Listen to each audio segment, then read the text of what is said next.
Boa noite, quarta-feira, Núcleo de Estudos Espíritas e Jurídicos, Gesiel. Estamos aqui toda segunda, quarta e sexta, às 19h30, e todo domingo às 9h. As publicações são feitas no Instagram, no Facebook e no YouTube. Aqui não tem palestrante, não tem palestra, não tem sensacionalismo, não tem mentira. O nosso objetivo é estudar a obra de Jesus, os livros seguros e a obra espírita. O Espiritismo são só as 5 obras básicas, todas embasadas no cristianismo primitivo, todas embasadas nos evangelhos de Jesus. Hoje nós vamos dar início ao capítulo 9 do Evangelho segundo o Espiritismo. Toda quarta-feira nós fazemos estudos embasados no Evangelho segundo o Espiritismo. São 28 capítulos, 3.000 itens a serem estudados. O certo é estudar no mínimo 1 hora todo dia. Todo dia. Quem não faz estudo todo dia não conhece a obra. Quem só estuda uma vez por semana está conhecendo só aquela nata que fica por cima. E mal.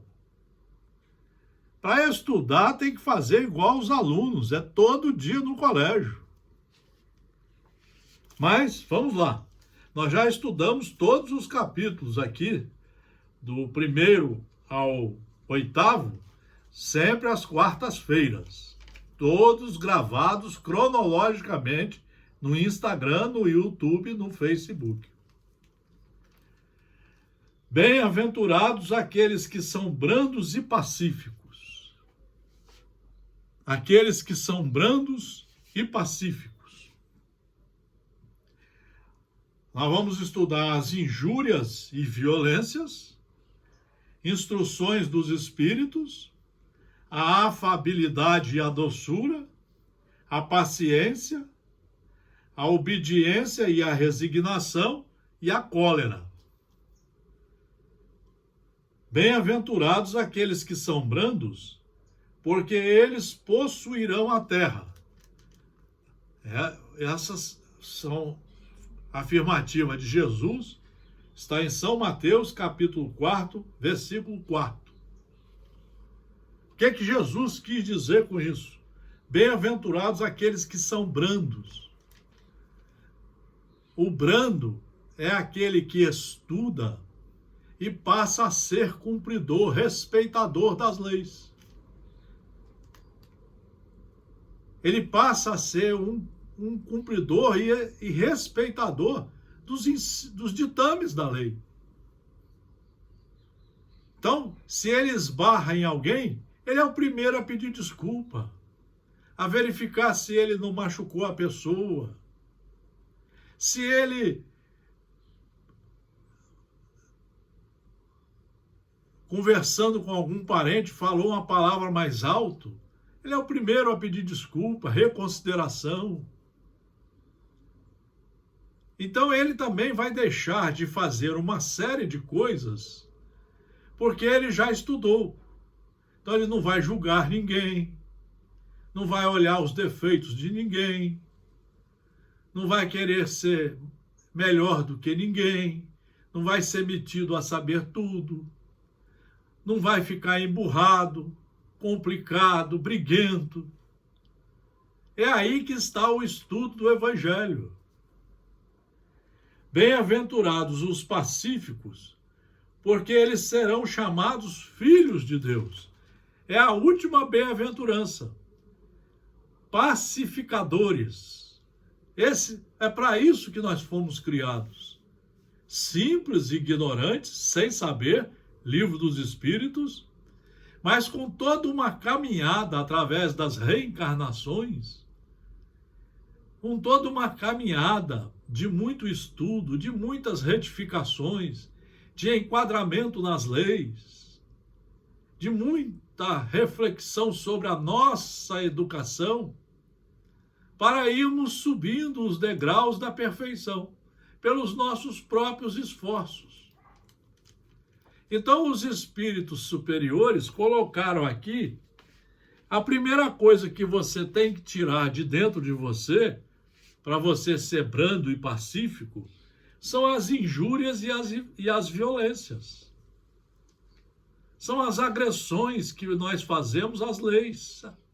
Tanto as leis de Deus, quanto as leis que estão em vigor no nosso mundo jurídico, aqui na Terra. Não é verdade? Haveis aprendido o que foi dito aos antigos: vós não matareis, e todo aquele que matar merecerá ser condenado pelo julgamento. Eu vos digo que todo aquele que se encolerizar contra seu irmão merecerá ser condenado pelo julgamento. Que aquele que disser a seu irmão raca merecerá ser condenado pelo conselho. E que aquele que lhe disser vós sois loucos merecerá ser condenado ao fogo do inferno. Por essas máximas, Jesus faz da doçura, da moderação, da mansuetude, da afabilidade e da paciência uma lei, e condena, por conseguinte, a violência, a cólera e mesmo toda expressão descortês com respeito ao semelhante. Raca era, entre os hebreus, um termo de desprezo, que significava homem de má conduta, e se pronunciava escarrando e desviando a cabeça. Ele vai mesmo mais longe, uma vez que ameaça com o fogo do inferno aquele que disser a seu irmão, vós sois loucos. Hoje nós temos essa explicação toda aqui no Evangelho. Jesus usava nas suas parábolas, às vezes, termos mais pesados, como o professor, às vezes, tem que ser mais rigoroso, o pai, a mãe, o orientador jurídico, o orientador educacional. Às vezes, nós precisamos ser um pouco mais firmes para bater um pouquinho mais forte no coração e na consciência da pessoa. Mas hoje nós sabemos, pelo Livro dos Espíritos, que nós vamos reencarnar quantas vezes necessárias forem, principalmente aqui no planeta Terra, o planeta escola, como está dito aqui no Evangelho segundo o Espiritismo, aonde teremos as oportunidades de estudar, nos enquadrar em suas leis, retificar os nossos erros do passado e até do presente, ressarcir os danos causados às nossas vítimas de toda espécie. O ressarcimento, às vezes, é nascer junto com aquela criatura como irmão e ali conviver durante 20, 30 anos. Aprendendo a ser cortês, educado, a ter paciência, a não olhar os defeitos, a procurar ajudar a seguir o caminho do bem, aprender a dialogar, a conversar. Olha quanta coisa que nós temos que aprender para sermos brandos e pacíficos, principalmente conosco e com as pessoas com as quais convivemos. Então vocês vão vendo que no Livro dos Espíritos nós temos explicação para tudo, com base em Jesus, na obra de Jesus. Aí nós vamos entender por que muitos de nós vêm com problemas sérios, porque foram programados para esses problemas nos auxiliarem. São ferramentas que vão nos auxiliar a cumprir bem as tarefas aqui na Terra. Muitos de nós, se viermos perfeitos, vamos ser agressivos, rebeldes, não vamos querer estudar, vamos querer bater em todo mundo. Então, às vezes, nós vamos vir anões, baixinhos. Às vezes vamos vir com a fealdade. Às vezes vamos vir sem um braço, sem uma perna. Então nós programamos isso tudo no mundo espiritual, que é o nosso mundo primitivo. Aí você tem que ler o livro O Céu e o Inferno. Mas tem que ler de 1 a 4 horas por dia para entender como funciona a engenharia de Deus. Como funciona a lei de justiça, a lei de causa e efeito. Como funciona todo esse procedimento que ele disponibiliza para nós sabermos retificar os erros e sabermos, pela nossa inteligência, pelos nossos esforços, seguir o caminho do bem. É evidente que aqui, como em toda circunstância, a intenção agrava ou atenua a falta, mas em que uma simples palavra pode ter bastante gravidade para merecer uma reprovação tão severa. É que toda palavra ofensiva exprime um sentimento contrário à lei de amor e de caridade. Tudo que sai de dentro de nós, se não sair com base nas leis, macula as nossas situações. O perigoso é o que sai da boca do homem. Ninguém bota para fora o que não tem.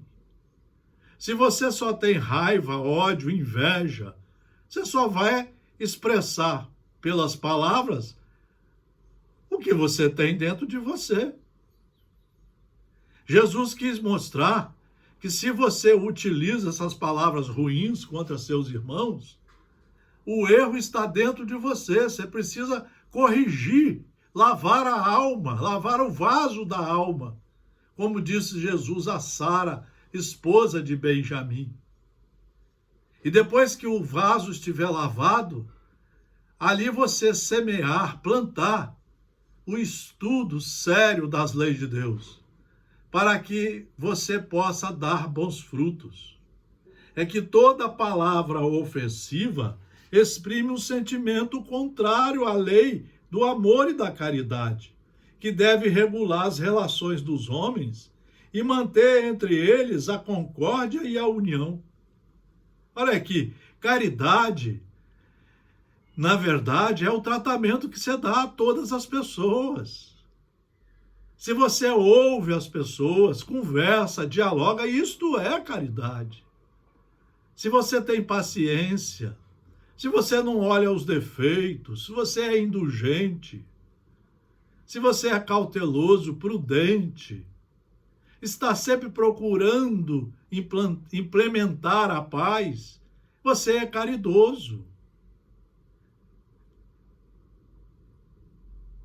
Que deve regular as relações dos homens e manter entre eles a concórdia e a união, que é um insulto à benevolência recíproca e à fraternidade, que entretém o ódio e a animosidade. Enfim, que depois da humildade para com Deus, a caridade para com o próximo é a primeira lei de todo cristão. Então nós precisamos estudar o que é a caridade. Caridade não é a cesta básica da roupa velha, não. Isso faz parte da nossa obrigação de cidadania, de amor ao próximo, mas a verdadeira caridade está em você seguir as leis de Deus e em você praticar essas leis no relacionamento com todas as criaturas. Muito obrigado pela atenção. Mais uma quarta-feira de estudo do Evangelho segundo o Espiritismo. Tudo de bom para vocês.